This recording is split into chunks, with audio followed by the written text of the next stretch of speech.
Hello, welcome. Today I have on Cassi Palmer, who is the Emergency Volunteer Center Manager at OneOC.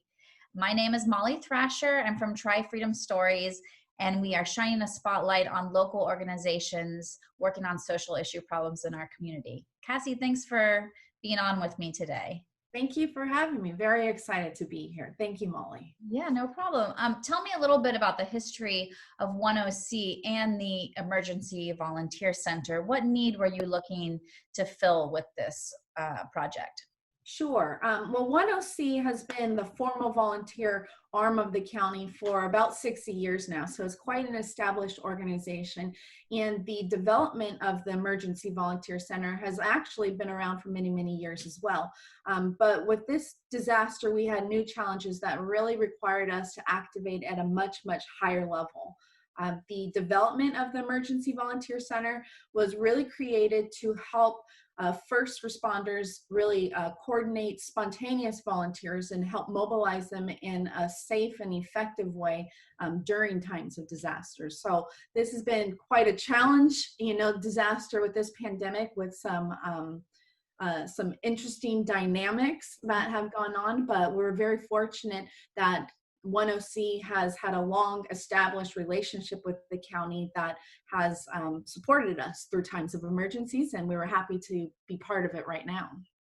Yeah, so tell me how you mobilized for this COVID-19 pandemic. It seems like you did it very quickly. You had everything up and running. What's the secret to mobilizing so quickly? Yeah, so the county had activated the Emergency Volunteer Center on March 16th of this year, but prior to it actually activating, we had started turning on the layers, if you will, really kind of pushing the buttons and making sure that everything that we had set up so many, many years ago was in fact ready to kind of go live. So we were preparing.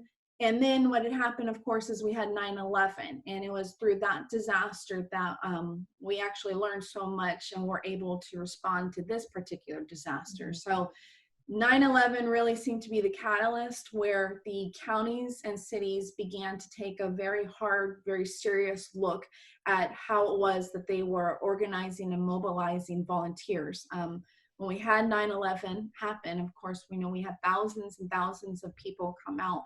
And so at that time, what we learned from that particular disaster was it was critical for us to organize and to manage spontaneous volunteers, of course, for their safety and to ensure, precautions were put in place, but also to effectively and efficiently, be able to respond to the critical needs of the community and help, part of the long-term recovery process of disasters. So this has been something that has been in the works, but as I mentioned, flipping that switch had never happened. And so we were very, very fortunate when March 16th came and we got that call. We were prepared. We were part of the county's disaster response, and we flipped the switch and we ran with it. So tell me what the process would be if somebody wants to volunteer. How do you match them with the right opportunity, with the right volunteer opportunity, and how can organizations let you know their needs in order to make sure they have the capacity to help in an emergency?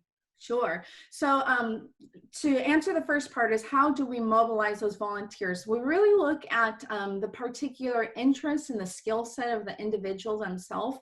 So what you would do is you would go onto our OneOC webpage and volunteers.oneoc.org.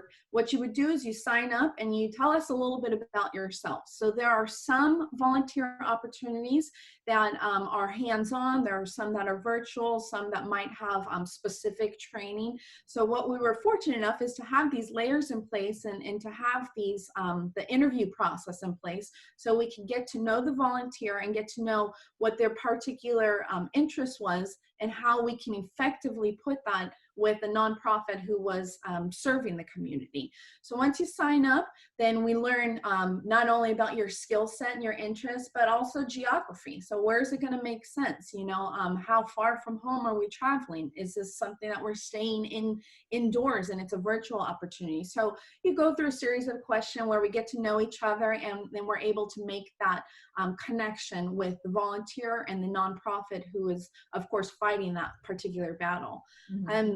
What's been really wonderful is we participate with a group called COAD. They are an organization that collectively are nonprofits who are active in supporting disasters. But when we activated the EVC, these services became available for any nonprofit, regardless of membership or anything like that. So how you can get involved, if you're a nonprofit that is in particular need and you have a volunteer opportunity, we want to hear, because we want to get this up. We've got more than 1,800 mobilized volunteers right now in the community, and it's continuing. So nonprofits can contact us. They can send us an email. But the easiest way to do is really just to go on to the OneOC website, volunteers.oneoc, and you're going to find our disaster page, and it's got some information on how you can connect with us. But whether it's through email, through a telephone, that's all it takes, is to say, hey, I'm a nonprofit, I'm in need. And then one of our volunteers or one of our team members will contact you and get some more information so we can get you up on the EVC. Yeah. Well, what needs have you seen from nonprofits right now? What's their biggest need during the pandemic? Food insecurity continues to be our #1 need. We're very proud of our nonprofits who have dealt with traditional donation drives to help meet the critical needs of our most sensitive populations. And they're able to continue to do this through really creative and innovative ways of offering these volunteers.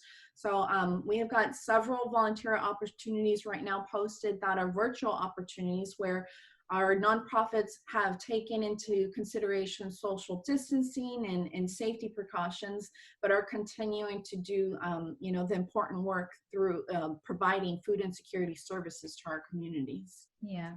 On your website, you say that OneOC stands for Thriving Communities Through the Power of Volunteerism. And I just wonder what that means to the organization and how you make sure that that is fulfilled in your mission. Absolutely.